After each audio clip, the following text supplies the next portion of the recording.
Oi, turma do Desestresse, tô feliz demais hoje, que hoje você que está ouvindo a gente aí também pode ver em vídeo. Então, se você quiser ver em vídeo, aqui na descrição do episódio tem o link para esse episódio. A gente está em outubro de 2022 e, como vocês sabem, outubro é um mês super especial, porque a gente fala bastante sobre Outubro Rosa. E aí, para falar desse tema tão relevante na saúde feminina, eu estou recebendo aqui uma convidada mais que especial, que é a Tabata Rocha Martins. A Tabata é enfermeira oncológica, especialista em oncologia. Ela é gerente assistencial das clínicas COI de oncologia. Mas a Tabata está aqui, na verdade, por um outro motivo que vocês vão descobrir aí ao longo do episódio. Então, Tabata, seja bem-vinda ao Desestresse. Muito obrigada, é um prazer estar aqui para falar desse tema tão importante e contar um pouquinho aí da minha história e de toda essa importância da conscientização, né, da prevenção do câncer de mama aí no mês de outubro. Ô, Tabata, então começa contando para quem está ouvindo a gente por que você é a nossa convidada de hoje. Como a senhora falou, eu sou enfermeira oncologista formada há 19 anos, trabalhei na oncologia como enfermeira assistencial e fui me desenvolvendo até fazer gestão de equipes. E no ano de 2019 eu fui diagnosticada com câncer de mama. Quantos anos você tinha? Eu tinha 36 anos, estava no auge assim, da minha profissão, alcançando várias, né, posições dentro do meu trabalho. E aí, do nada, né, de repente, veio esse diagnóstico aí, um choque, com certeza, né, era nova, tenho 2 filhas, mas veio e me surpreendeu com esse diagnóstico. Que idade que as meninas tinham na época que você... A mais nova tinha 4 e a mais velha tinha 9. 4 e 9. 4 e 9. Tá. E aí foi um baque, né? Porque a gente, principalmente, além do baque do diagnóstico em si, né? Teve um baque de, puxa vida, é o meu trabalho e de repente o meu trabalho virou a minha realidade. Uhum. Então, isso foi o que, né, de todo o processo, isso foi o que mais me tirou a paz, digamos assim. Foi o que eu mais tive que trabalhar. Uhum. Porque eu sempre estava à frente, ensinando as minhas enfermeiras como abordar um paciente, como fazer um procedimento, e de repente eu estava na cadeira para receber os procedimentos. Então, isso foi muito difícil. Eu falo que foi a inversão de papéis mais difícil da minha vida, né? Porque eu tive que me adaptar a tudo isso. E eu fiz o meu tratamento todo no meu local de trabalho, que também foi uma outra fase difícil para eu, né, organizar os pensamentos. Mas, graças a Deus, como eu disse, eu fui diagnosticada cedo, né? É importante a gente se tocar e se conhecer. O meu diagnóstico foi através do toque, então eu estava deitada no sofá com a minha família e palpei a mama esquerda e senti. E aí eu percebi, parece que esse nódulo não estava aqui, parece que eu não tinha isso. E aí fui correr atrás e realmente era, e foi diagnosticado logo no começo, e por isso que eu tive aí esse sucesso e efetivamente a minha cura. Ô, Tabata, você falou, né, que você tinha 36 anos, 2 filhas, estava ali num momento profissional muito bom. Aí eu queria saber, porque a gente ouve muito, né? Até foi uma brincadeira entre nós, gente. Para quem tá ouvindo e vendo a gente, eu e a Tabata, a gente trabalha juntas no mesmo lugar, né? E aí, quando a gente estava pensando como ia ser o Outubro Rosa, tudo... o Dr. Celso, que é o dono aqui da clínica, né, onde a gente trabalha, uma inspiração pra gente, ele falou assim, mas porque agora as mulheres são empoderadas. E eu tava numa semana que eu tava muito cansada e eu fiquei muito brava quando ele falou isso, né? As mulheres empoderadas. Porque é isso, a gente tá cansada, é um monte de responsabilidade, é o tempo todo a gente sendo cobrada, não só das nossas responsabilidades profissionais, mas também das nossas, né, da vida familiar. E a gente tá cansada mesmo, eu me sinto muito cansada, assim. E aí eu imagino você com 2 filhas pequenas, nesse momento profissional intenso. Você tinha tempo para se cuidar, Tabata? Como que era essa coisa do seu autocuidado na época? A gente até fala, né, empoderadas ou cansadas, né, ou exausta, né, porque realmente, hoje, né, eu paro para pensar e eu vejo exatamente o quanto eu me anulei, né, naquele período. Então, assim, numa vida frenética no trabalho, né, correndo atrás das minhas coisas profissionais, 2 filhas, marido, casa, toda essa realidade da mulher brasileira aí, né, hoje em dia.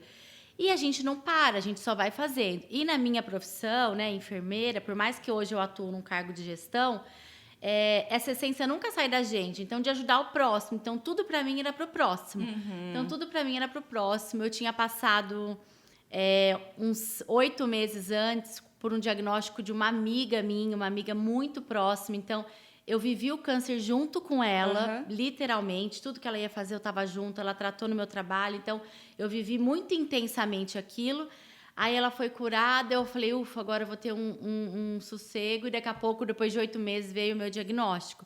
E eu tava assim, então eu não me cuidava, eu não tinha tempo para mim. Eu saía tarde do trabalho, aí eu ia cuidar das crianças, eu ia fazer tarefa. Enfim, eu não me cuidava, né? E aí eu falei assim, no começo, a gente... Tem como, a gente acaba se questionando por que eu, né? Por que eu? Apesar de toda a evolução e maturidade que a gente vem adquirindo, em algum momento desse diagnóstico a gente vai se questionar. E aí a minha resposta com Deus, né, depois que eu entendi tudo isso, foi: se não fosse eu estaria de novo me dedicando ao outro. E não estaria parado e olhado para mim. Porque nesse momento eu tive que parar e olhar para mim. Então eu falei assim, não dá mais. Ou eu paro e olho para mim e foco em mim e não me sinto egoísta, que é o que a maioria das mulheres se sentem. Eu vou cuidar de mim, não vou cuidar do próximo. Ou eu não vai dar certo aqui para mim. E aí foi onde eu entendi, né, esse propósito na minha vida, que era exatamente para eu me cuidar. Porque se fosse Deus me livre, minha irmã, meu tio, alguém, eu ia de novo cuidar do próximo. E aí foi onde eu entendi que eu tinha que parar e olhar para mim. Tanto no ritmo do trabalho, tanto no meu momento de lazer que eu não tinha, tanto, né, nas coisas que eu fazia com a minha família, era sempre muito estressada, sempre... não, hoje não dá. Então, assim, eu refleti muito nesses 6 meses a 8 meses de tratamento e hoje eu consigo fazer diferente. Graças a Deus eu aprendi aí, não 100%, né? Porque eu falo, às vezes a gente até brinca que o ser humano tem memória curta, enfim. Mas aquilo que é essencial para eu ter um equilíbrio na minha vida, para eu conseguir seguir em frente, eu consegui, né? Até mesmo uma mudança radical na minha vida. Então, eu mudei o meu trabalho, eu fui atrás de coisas que me davam mais prazer junto com o trabalho, porque se eu continuasse naquele ritmo que eu estava, provavelmente eu ia parar no mesmo lugar, né? Ia ter o mesmo desfecho. Então, eu dei uma reviravolta aí na minha vida em todos os sentidos.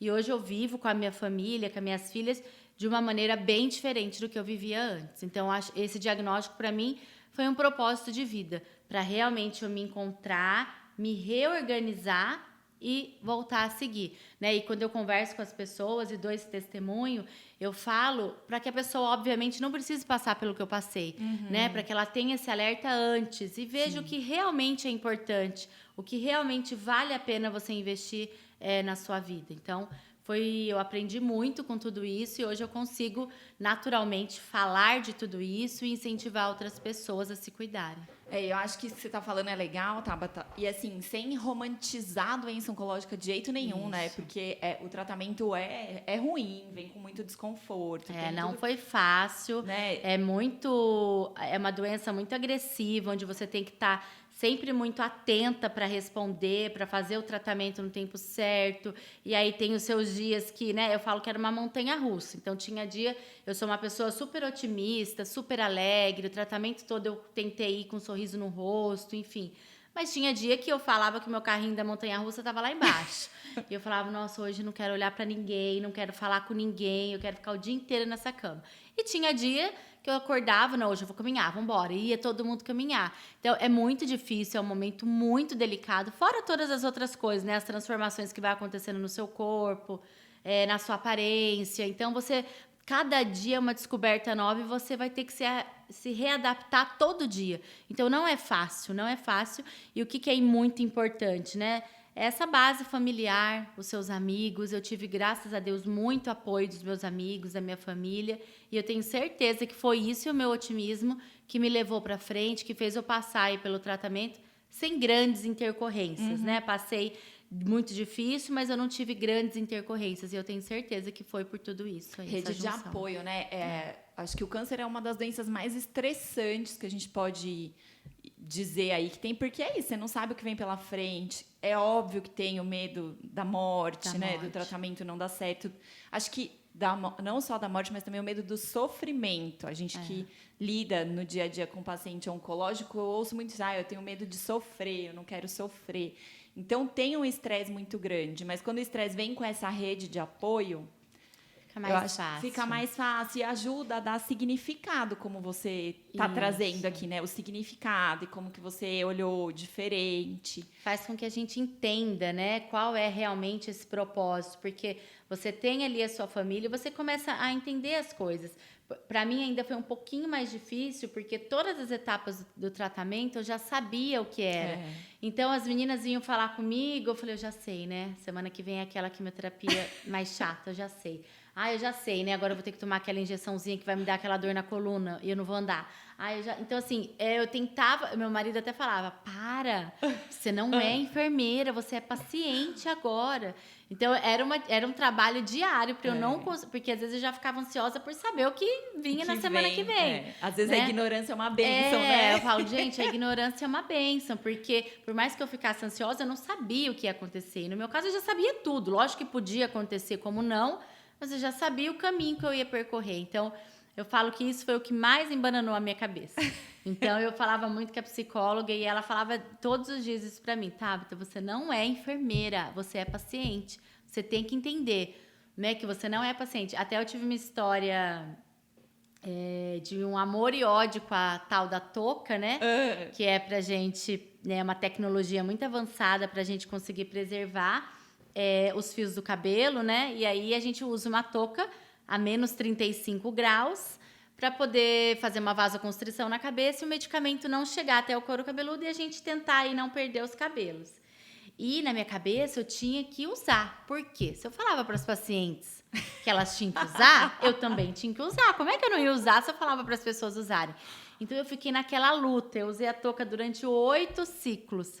E fiquei naquela luta, numa relação de amor e ódio com aquela touca. Porque dói, né, Tabata? Porque dói. É como se estivesse congelando a cabeça. Menos 35 graus. Eu fiz o tratamento bem no inverno. Então, você imagina, a cabeça... Nos primeiros 5 minutos parecia que ia explodir. Depois amortecia, né? Porque você não sentia mais nada. E eu fiquei. Mas o meu tratamento em específico, eu ia fazer um protocolo de quimioterapia que a touca não ia segurar, né? Porque eu já sabia disso. Mas eu, na postura de enfermeira, não, eu tenho que usar. E aí, quando eu entendi que foi no 8º ciclo que eu resolvi tirar a touca, foi uma libertação para mim. Sim. Eu falei, gente, nossa, por que eu fiquei tanto tempo insistindo nisso? Quando eu, demorou para eu entender algumas coisas. Aí, quando eu entendi que eu tirei, realmente foi uma libertação. E aí, eu fui atrás de outras alternativas, porque... inevitavelmente, a perda do cabelo mexe muito com as mulheres, e principalmente com as mulheres mais jovens. E eu tinha um cabelo, né, muito comprido, e eu estava muito apegada àquele cabelo, e demorou um pouco para eu entender que era só um cabelo. Sim. Né? Então, cada uma tem seu tempo, cada paciente tem seu tempo para entender isso. Algumas não entendem mesmo, e a gente tem que entender e apoiar. Né? A gente tem que apoiar a decisão, quer usar a touca, usa, não quer, também não usa. A gente tem que, como profissional e como amigo e rede de apoio, somente apoiar essa paciente nesse momento tão delicado, né? Sim. Quando você teve o diagnóstico, assim, eu sei, né, cada pessoa é cada momento do tratamento é mas assim, quando você recebeu o diagnóstico, o que você teve mais medo, assim? Eu tive medo de morrer. Esse foi o meu primeiro medo. Eu sabia que eu ia fazer a quimioterapia, que ia dar tudo certo, que eu nunca tive dúvida disso. Mas eu tive medo de morrer, porque eu estudo muito isso, eu sei muito isso. Eu sei, obviamente, que os índices de cura são altíssimos, principalmente quando diagnosticado no começo, a gente tem um índice superior a 95% de cura. Mas, na hora, só me vinha isso na cabeça. Meu Deus do céu, eu vou morrer. Meu Deus, como é que vai ser tudo isso? Aí, enfim, aí começa aquele monte de sentimento. E aí vai virando aquele monstro na cabeça, né? Monstro. Porque a gente já vai construindo uma história. E aí a gente não pode ter uma dor de cabeça, que a gente acha que a doença avançou e tá na cabeça. A gente não pode ter uma dor nas costas, que acha que o pulmão tá ruim de respirar. Então, a gente entra num ciclo, assim, muito difícil de saber distinguir o que realmente é real e o que realmente você está imaginando, não só pelo seu conhecimento, mas pelo medo, né? O medo de passar por tudo isso. E aí a gente começa... Por isso que é muito importante o apoio de um profissional da psicologia para te acompanhar, porque a nossa cabeça, principalmente, eu já tenho o pensamento acelerado. Então, ficou muito acelerado e eu pensava em muitas coisas ao mesmo tempo. E eu tinha que ter um momento ali de voltar, né? E a psicóloga me ajudou muito de voltar, de fazer eu entender aonde eu estava, qual eram as fases do tratamento, para que eu não antecipasse nenhuma fase, né? Para que eu vivesse realmente o que estava acontecendo. E vivesse um dia de cada vez. Se hoje eu tinha que me organizar e me preparar para receber a quimioterapia, que assim fosse. Se amanhã eu ia querer sair, normalmente um dia depois da quimio eu ficava muito elétrica, então era o dia que eu ia caminhar, que eu fazia tudo, e 3, 4 dias depois é que meu carrinho baixava. Aí eu ficava um pouquinho mais amuada, então eu fui aprendendo a respeitar. Hoje eu tô bem, eu vou. Daqui 3 dias eu não tô bem, as minhas meninas já sabiam, ficavam comigo, eu ficava deitada. E assim foi. Durante esses 8 meses eu passei por todas as fases, né, do tratamento. Eu falo que enfermeira, né, tem que testar de tudo. Então eu fiz toda a quimioterapia, eu fiz a radioterapia, eu fui para a cirurgia, que eu tive que fazer a cirurgia. Aí foi mais um momento difícil e delicado para esse entendimento todo. E depois eu ainda fiz a quimioterapia oral. Então, assim, eu passei por todas as fases. Então, eu aprendi que era um dia de cada vez e eu ia viver o que estava acontecendo naquele momento, para que eu não juntasse tudo e a minha ansiedade fosse maior e ainda me atrapalhasse um pouco mais ainda, né, nesse momento de diagnóstico. E você acha, Tabata, que... Bom, você continuou trabalhando na oncologia, né? Você acha que a sua relação como profissional de saúde, o seu jeito de exercer a enfermagem mudou a partir dessa experiência? Mudou, com certeza. Eu tenho a experiência dos meus pacientes que eles não querem nem voltar no hospital ou na clínica.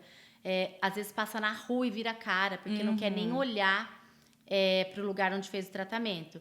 E eu tive um comportamento diferente. Eu até estava falando com a psicóloga, não deve ser muito boa, não, da cabeça e feeling.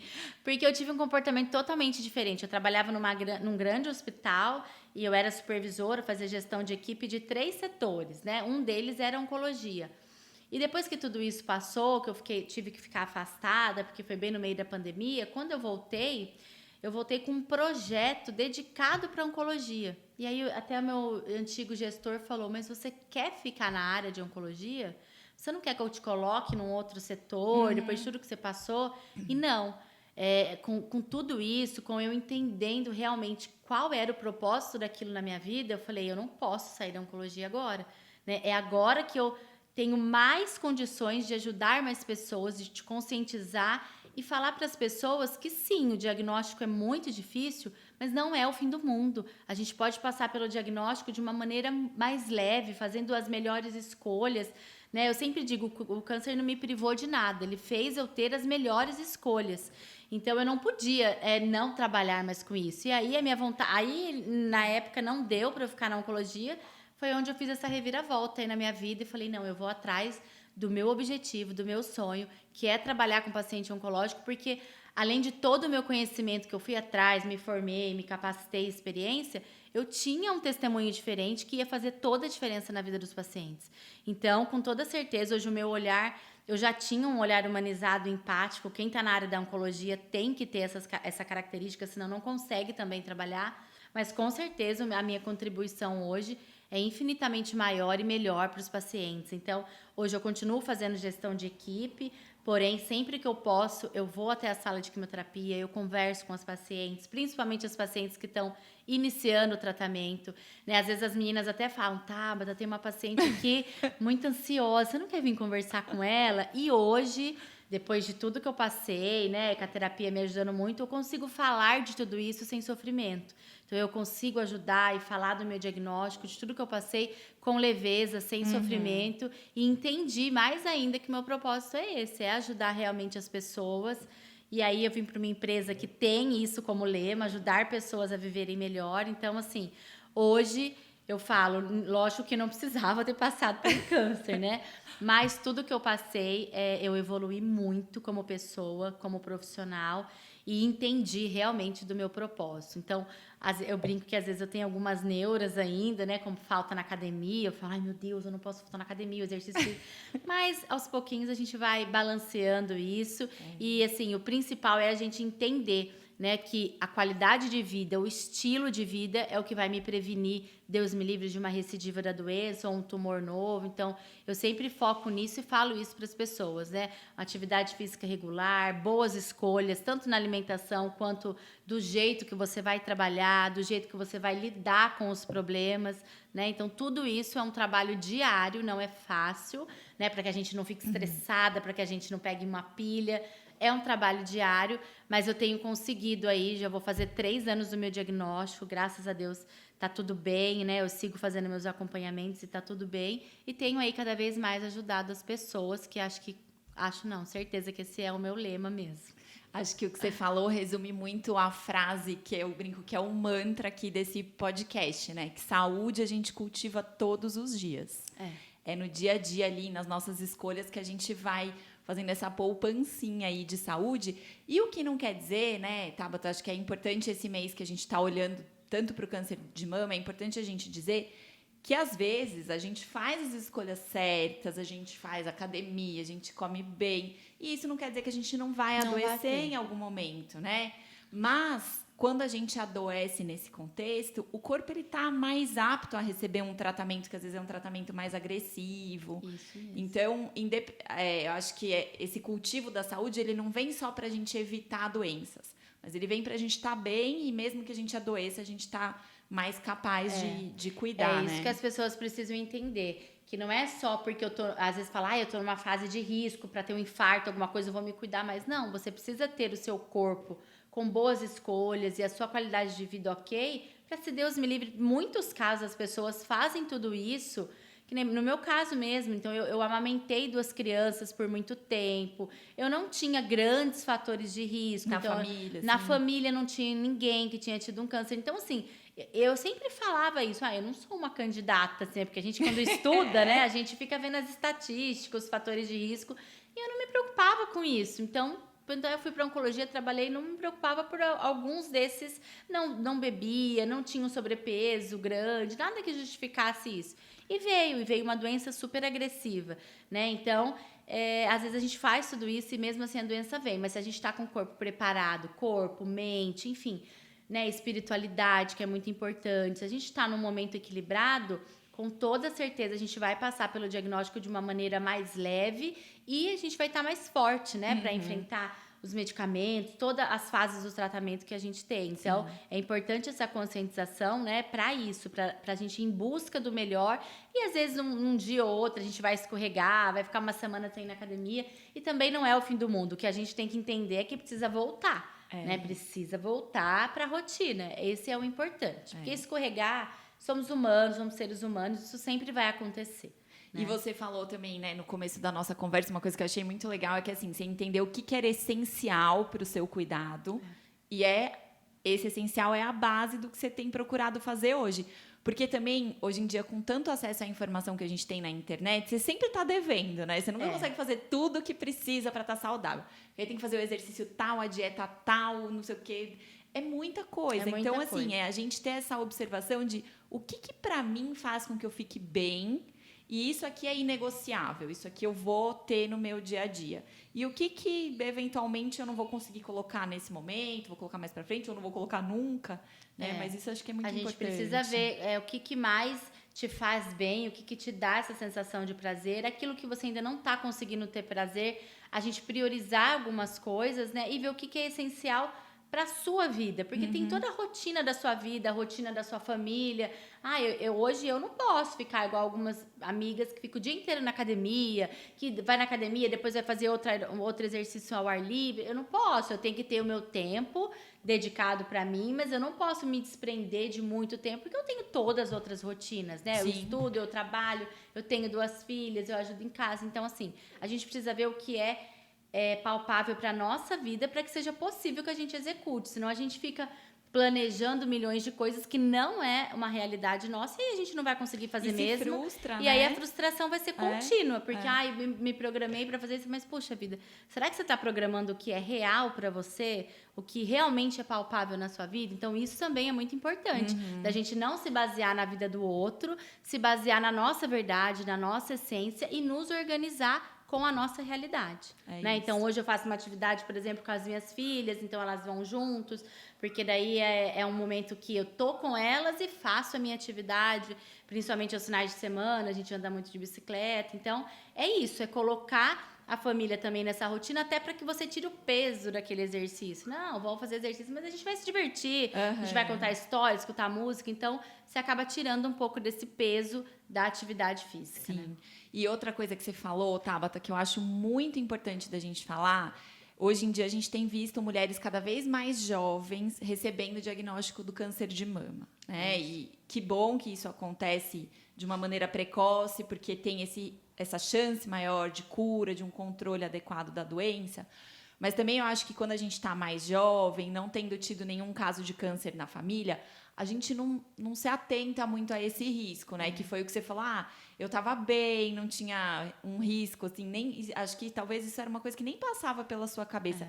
Da gente que trabalha com oncologia, não passa muito, quem não está perto dessa doença, acho que nem passa, nem ocorre, né? Então, a importância, acho que falar bastante, assim, da importância da gente ter esse olhar de se cuidar, de ir ao ginecologista com frequência, de conhecer o nosso corpo, né? De fazer os exames. Né? Cada vez mais as pessoas, a gente vê lá na nossa realidade pacientes mais jovens, né?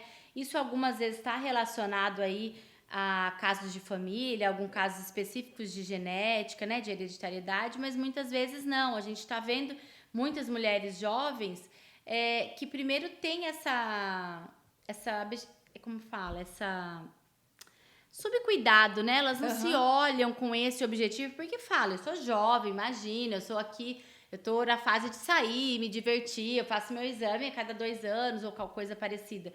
E não é bem assim, né? Porque assim, cada vez mais os hábitos não estão tão saudáveis, e principalmente na população jovem que não se preocupa com isso, né? A gente acha que a nossa mãe vai ter um câncer de mama e não a gente, com 2 filhas ou jovem começando a vida, né? Então, o importante é isso, é a gente parar e ter a consciência que sim, que está mudando, que esse cenário está mudando e muito provavelmente pelo estilo de vida, pelos fatores que a gente se expõe, pelas escolhas que a gente faz, né? Muito provavelmente é por isso que estão aparecendo tantas pacientes jovens. Então, no meu caso, por exemplo, eu tive um ultrassom com tempo inferior de 6 meses. Eu tinha um ultrassom tudo bem, 6 meses depois eu tinha um ultrassom com nódulo com tumor maligno, né? Então, a gente precisa realmente conscientizar, não só no mês de outubro, mas sempre que a gente puder, levar essa informação que o cenário está mudando. Hoje a gente está encontrando muitas pacientes jovens com diagnóstico de câncer de mama. E eu acho que é isso que você falou, né? A mulher jovem, ela tá tão assoberbada de coisa, é tanta coisa acontecendo ao mesmo tempo, e a gente também não tem muito esse olhar de se cuidar, né? Porque a gente tá ali, acho que é um pouco característica do feminino, a gente cuidar do outro e não se cuidar tanto. E às vezes é isso, é tanta correria, é tanto cansaço que a gente vai deixando ali o médico pro lado, o exame anual pro lado. E aí, né, gente, não só falando de câncer de mama, mas falando também de outras doenças que são doenças das mulheres. Então, às vezes, infecções sexualmente transmissíveis, que podem ser assintomáticas, alterações metabólicas, alteração do colesterol, do triglicérido. Então, a gente precisa se lembrar desse cuidado anual, né, de ir no médico, de diagnósticos precoces, de prevenção de doenças secundárias. Acho que isso é muito importante. Além de fazer a nossa parte, né, fazer aí as nossas escolhas e estar em dia com a sua saúde, né? Então, ir atrás de fazer esses exames e assim, e se policiar um pouco também, né? É difícil a gente falar isso para uma mulher jovem que está querendo uma ascensão na carreira, que está querendo formar família. É muito difícil, mas sempre que eu posso, né? A gente não quer aqui pregar nada, mas sempre que eu posso eu falo. Vá com calma, né? Será que você está sendo empoderada ou exausta realmente, ou cansada? Porque a gente tem a mania de querer abraçar tudo. A gente quer fazer tudo, né? Eu preciso ser boa profissional, eu preciso cuidar do marido, eu preciso cuidar das filhas. E a gente, em 80% dos casos, a gente se anula, não tem jeito. Né? A gente, às vezes, a mulher paga uma natação para a filha, mas não paga uma academia para ela. Não é importante a minha filha fazer natação, porque ela está na idade de ter um sobrepeso ou de ter um colesterol alto, é melhor para ela ir. E a gente se anula, né? Inevitavelmente. Então, é retomar essa consciência sempre de que a gente dá para fazer tudo. Né? Às vezes você não tem condições financeiras, a gente pode fazer um exercício ao ar livre, sair todo mundo caminhando, mas dá pra gente priorizar um pouquinho a gente, isso não é egoísmo, né? Como todo mundo fala, eu vou ter uma postura egoísta, tô pensando só em mim. A gente precisa mudar isso, desmistificar tudo isso. E pelo contrário, né, Tabata? Porque se você tá bem, naturalmente você cuida melhor do outro, né? Isso. Então tem aquela frase que o pessoal fala que egoísmo é assim, só eu importo. Mas isso que a gente tá falando não é só eu importo, é eu também importo, né? Não é só o outro que importa, eu também importo. E quando você tá bem, aí você tá com as suas filhas. Você consegue melhor. fazer o bem pro próximo, né? É isso. Mesmo. Aqui no Desestresse, eu sempre peço para os convidados trazerem uma sugestão, uma dica, alguma coisa que os nossos ouvintes possam colocar em prática hoje para cultivar a saúde. Então, eu queria saber, Tabata, qual que é a sua sugestão? Ai, olha, eu sou uma pessoa muito acelerada. Eu já melhorei bastante depois do diagnóstico, mas eu continuo assim. Então, quando eu tô muito acelerada, eu sempre vou para um canto, respiro fundo, dou aquelas 10 respiradas, fico calmo, volto pro meu eu falo, e aí eu resolvo o problema. Sempre quando normalmente vem um problema, eu até falo para algumas pessoas que trabalham comigo, não seja reativa. Eu já fui assim um dia. Não faça isso, né? Às vezes a gente recebe um e-mail e quer responder na hora. Não faça isso. Leia o e-mail 2, 3 vezes, dá uma volta e volta para sua cadeira. Então, a minha tática é sempre, às vezes as meninas fazem alguma coisa, eu falo, vamos lá, vamos respirar 10 vezes antes de responder. Porque senão você vai no impulso, você responde brava, você briga por uma coisa tão pequena. Então, eu sempre paro e respiro aí minhas 10 vezes e tento voltar pro meu eu. Faz uma pausa lúcida, né? Exatamente. Eu saio daquela agitação, né, que você fica, vou para um outro lugar, porque eu acho que é importante também essa movimentação do corpo. E aí, dou minha respirada e aí eu volto. E aí, sempre eu faço diferente de como eu faria antes. Sim. Então, eu volto de uma maneira diferente. Agora eu vou responder esse e-mail, ou agora eu vou falar com essa pessoa. Então, isso sempre funciona para mim, principalmente que sou muito acelerada, eu dou essas respiradas, aí eu consigo controlar. Boa, arrasou. Oi, gente, quem tá ouvindo a gente aí... Bom, hoje vocês ouviram cachorro latindo, carro passando, a gente tá gravando aqui da clínica, então tá aquela barulhada, mas acho que deu para escutar tudo direitinho. Para você que está ouvindo a gente, esse mês de outubro, nas nossas redes sociais aqui do COI, eu vou deixar o link aqui embaixo, é @COIOncoimuno. Todos os dias está saindo vídeo contando um pouquinho sobre dúvidas comuns referentes ao câncer de mama, dicas de prevenção, como que a gente se cuida. Então, fica aqui um convite aí ao longo do mês para vocês acompanharem esses conteúdos. Também na nossa Rede Carinho, eu vou deixar o link aqui do site da Rede Carinho, que é uma rede que traz muita informação sobre o câncer de mama e auxilia a encurtar esse tempo entre a possibilidade, né, de ter um câncer e realmente chegar no diagnóstico e começar a tratar. Então, também são materiais informativos e de muito valor, eu acho, para quem está passando por isso. Vou deixar todos os links aqui na descrição do episódio. E eu queria te agradecer, Tabata, por participar. Acho que é uma delícia te ouvir. Eu, apesar de trabalhar com a Tabata, gente, eu não conhecia essa história nos pormenores. Então, fiquei muito feliz de saber e fiquei muito honrada de você ter aceitado o convite para estar aqui com a gente hoje. Ai, obrigada. Eu que agradeço. Como eu disse, hoje eu consigo falar de tudo isso sem sofrimento e encorajar e dar meu testemunho, né, para outras pessoas, contar minha experiência para outras pessoas. E nesse mês de Outubro Rosa, eu sempre fiz campanhas, né, 19 anos trabalhando em oncologia, eu sempre fiz campanha como profissional. E aí, agora, depois da minha experiência com o paciente, eu falei, eu não posso ficar sem fazer campanha, né? Quando eu terminei meu diagnóstico, foi no mês de outubro, e aí meu marido falou, você está preparada para falar? Eu falei, não, eu preciso falar. E assim foi, esses 3 anos eu falando, né? E hoje, se eu puder deixar, né, uma mensagem especial para os ouvintes aí, é que para vocês se olhem, né? Se olhem com carinho para a saúde de vocês, olhem com carinho para o seu momento de lazer, tenha o seu momento de lazer, o seu momento que seja uma terapia, uma dança, enfim, uma coisa simples, escutar música que a gente gosta, quem gosta, mas olhe com carinho para você, porque realmente no mundo de hoje, no estilo de vida que as pessoas estão levando, a gente precisa fazer essa pausa e se olhar realmente e não ir atrás só desse empoderamento, né? Vamos atrás do empoderamento, que é importante para nós mulheres, mas aí com um pouquinho de de responsabilidade também. Acho que seria Muito bom. isso. Muito bom. Muito Obrigada, obrigada. Tabata. Para você que está ouvindo a gente aqui no Desestresse, a pesquisa, o roteiro e a apresentação desse episódio é feito por mim, Regina Chamon. A edição de áudio é feita pelo Senhor A. E a capa do nosso episódio é feita pelo Estúdio Revoada. Te encontro daqui 15 dias no próximo episódio do Desestresse.